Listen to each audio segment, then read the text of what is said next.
এরকম একটা ভিন্ন স্বাদের রেসিপি যদি একবার হলেও বাড়িতে করে খাওয়ান, বাড়ির সকলে আপনার কাছে বারবার করে এই খাসির মাংস রান্নাটার জন্য অনুরোধ করবে, কারণ এটা সম্পূর্ণ একটা ভিন্ন ধরনের। নমস্কার বন্ধুরা, বঙ্কিচে বনানি নতুন একটা রেসিপিতে আপনাদের স্বাগত জানাই। আমি আজকে যে রেসিপিটি করব সেটা একদম ভিন্ন ধরনের। তার জন্য আমি খাসির মাংস নিয়েছি, ভালো করে ধুয়ে রেখেছি।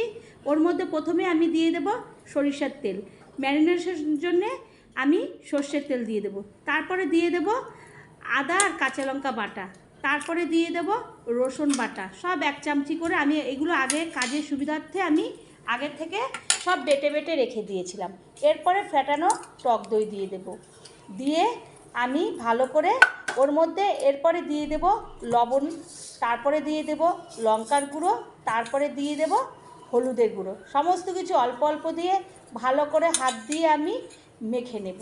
তো এইগুলো কেন দিলাম, যাতে ভেতরে এই খাসির মাংসগুলোর ভেতরে যাতে সমস্ত মশলাগুলো ভালোভাবে এই ম্যারিনেশন করে রাখতে পারে, ওইগুলো সব যেন ঢুকে যায়, সেই কারণে ভালো করে আগে হাত থেকে সমস্ত উপকরণগুলো দিয়ে আমি চটকে মেখে নিলাম। তারপরে আমি যে মেন উপকরণটি সেটি হলো জায়ফল। সেই জায়ফলটাকে আমি একটা ঘষুনি দিয়ে ভালো করে ঘষে ওর মধ্যে গুঁড়োগুলোকে, যে ম্যারিনেশন করে রেখেছিলাম মাংসটা, তার মধ্যে গুঁড়োগুলোকে দেবো, দিয়ে ভালো করে আমি ঘষে এরপরে ওইটাকে হাত দিয়ে আবার চটকে আমি একটা ঢাকনা চাপা দিয়ে রেখে দেবো। এদিকে একটা আমি মিক্সিং জার নিলাম, তার মধ্যে দিয়ে দিলাম এলাচ, দিয়ে দেব দারচিনি, তারপরে দিয়ে দেব আমি গোটা গোলমরিচ, তারপরে গোটা ধনে, গোটা জিরে আর লবঙ্গ, আর দিয়ে দেব জয়িত্রী। সমস্ত কিছু দিয়ে আমি শুকনো খোলায় ওইটাকে আমি মিক্স করে নেব। তো আমি এক হাতে, যেহেতু ক্যামেরা ধরা, এক হাতে গুঁড়ো করছি, ওর জন্য মিক্সিং জারটা একটু পড়ে যাচ্ছিলো, কারণ একার করতে হয়। এরপরে ওখান থেকে ওই গুঁড়োগুলো নিয়ে কিছুটা ওর মধ্যে দিয়ে আবারও ওই জায়ফল আর সমস্ত ওই যে শুকনো মশলাগুলো আমি জল দিয়ে এগুলো করিনি, এগুলো একদম শুকনোভাবে গুঁড়িয়ে নিলাম, এটা ভাজিও নি। তারপরে আমি একটা ঢাকনা চাপা দিয়ে ওটাকে ঢেকে দেবো। সমস্ত মশলাগুলোকে প্রথমে আগে দিয়ে দিলাম। এদিকে আমি গ্যাসের মধ্যে কড়াই বসিয়ে দিয়েছি, তার মধ্যে দিয়ে দিলাম সাদা তেল। আগে ওটাকে সর্ষের তেল দিয়ে ম্যারিনেশন করলাম, এবার সাদা তেল দিলাম, 2টো তেজপাতা, একটা শুকনো লঙ্কা ফোড়নে দিলাম। ফোড়নটা একটু ভাজা গন্ধ আসতেই আমি ওর মধ্যে দিয়ে দেবো প্রায় 6টার মতন বড় বড় পেঁয়াজ কুচি। তো পেঁয়াজটা যদি একটু বেশি দেন খেতেও ভালো লাগবে, আর মাংসটা একটা অন্যরকম টেস্ট আসবে, একটু মিষ্টি মিষ্টি ভাব লাগবে। তো আমি পেঁয়াজটাকে ভালো করে ভেজে নেব। তো বন্ধুরা, চ্যানেলটি যদি এখনও সাবস্ক্রাইব না করে থাকেন তো প্লিজ সাবস্ক্রাইব করবেন, লাইক শেয়ার কমেন্ট করবেন, পাশে থাকা বেল বাটনটি টিপবেন, তাহলে যে কোনো রেসিপি আপনাদের কাছে সবার আগে পৌঁছাবে। তো আমি আবারও খুন্তি দিয়ে ভালো করে লালচে করে পেঁয়াজটাকে ভেজে নিলাম। যখন দেখলাম লালচে মতো হয়ে গেছে, তখন আমি লঙ্কার গুঁড়ো, হলুদের গুঁড়ো আর লবণটা, আর আমি এখানে ধনের গুঁড়ো, জিরের গুঁড়ো এইসব অন্য কোনো কিছু ব্যবহার করব না, তাহলে সেন্টটা একটা অন্য ধরনের হয়ে যাবে। তো আমি ওগুলো দিয়ে ভালো করে পেঁয়াজটাকে, তেজপাতা, শুকনো লঙ্কা তেলের মধ্যে কষিয়ে নেব। যখন দেখব মশলার থেকে তেল ছাড়তে শুরু করেছে, তখন আবারও যে আমি বাটির মধ্যে রসুন বাটা রেখেছিলাম, যেটা ম্যারিনেশনে দিয়ে দিলাম, সেই বাটির বাদবাকি যে অনেকটাই ছিল, অনেকটা করে 1 বাটি করে করেছিলাম, সেটাকে ঢেলে দিলাম। এরপরে দিয়ে দিলাম আদা কাঁচা লঙ্কা বাটার পেস্টটা।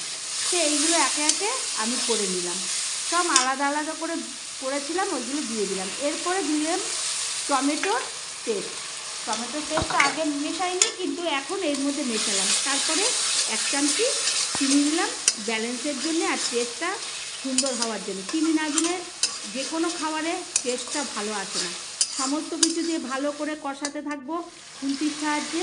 যখন দেখবো সমস্ত কিছু কষে গেছে, একটা সুন্দর ভাজা ভাজা গন্ধ এসে গেছে, তখন আর তেল ছাড়তে শুরু করে দিয়েছে, তখন আমি আগে থেকে যে ম্যারিনেশন করে রেখেছিলাম মটনটা, সেটাকে ভালো করে দিয়ে দেবো। দিয়ে এরপরে খুন্তি দিয়ে ভালো করে নাড়তে থাকবো। তো আমি রেসিপিটা কিভাবে করলাম প্রথম থেকে শেষ পর্যন্ত অতি অবশ্যই দেখবেন, না দেখলে একদমই বুঝতে পারবেন না।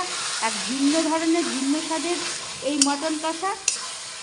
তো তারপরে আমি ভালো করে কষাতে থাকবো যতক্ষণ না ভালোভাবে কষে যাবে। প্রায় 60%-এর মতন আমি কষিয়েই নেব।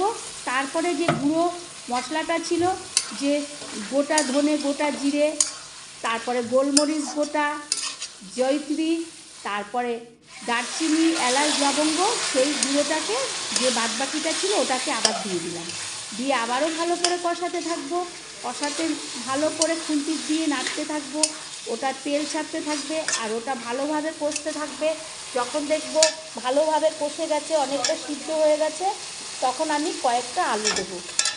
আলুটা না দিলে যতই রান্না করি যাই করি না কেন, আলুটা একটা বাঙালির পাতে আলুটা পড়লে আলু আর ঝোল দিয়েই মানুষের এই মটন যদি পাতে নাও পায় কিন্তু আলু ঝোল দিয়েই ভাতটা খেয়ে নিতে পারে।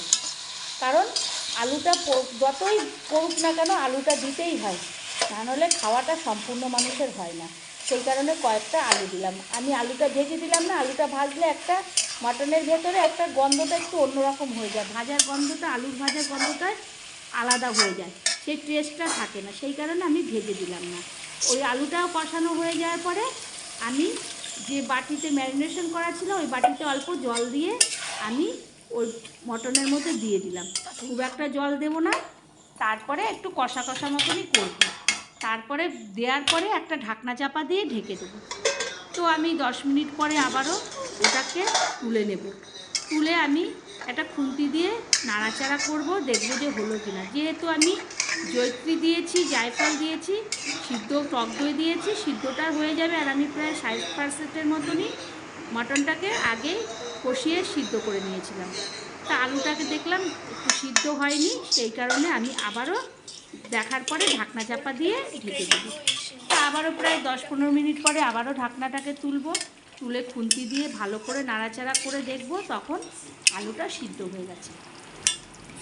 যেহেতু ছোট আলু সিদ্ধ হতে বেশি একটা সময় লাগে না, তখন আমি ওপর দিয়ে একটু ঘি দিয়ে দিলাম। ঘিটা দিয়ে তারপরে আমি ওভেনটাকে বন্ধ করে দিলাম। এরপরে ভালো করে ঘিটাকে মাখিয়ে তারপরে আমি একটা হাতা দিয়ে একটা প্লেটের মধ্যে সার্ভ করে নেব। তো বন্ধুরা, এরকম একটা ভিন্ন ধরনের, ভিন্ন স্বাদে, সম্পূর্ণ আলাদা মশলায় এরকম একটা মটন কষা যদি করে থাকেন বাড়ির সকলকে, আপনি রুটি, পরোটা কি ফ্রাইড রাইস, পোলাও যে কোনো কিছু দিয়েই এটাকে দেবেন, তারা খুব আনন্দ সহকারে খাবে। যদি ভালো লেগে থাকে আবারও কোনো রেসিপিতে দেখাবে। ততক্ষণের জন্য ধন্যবাদ।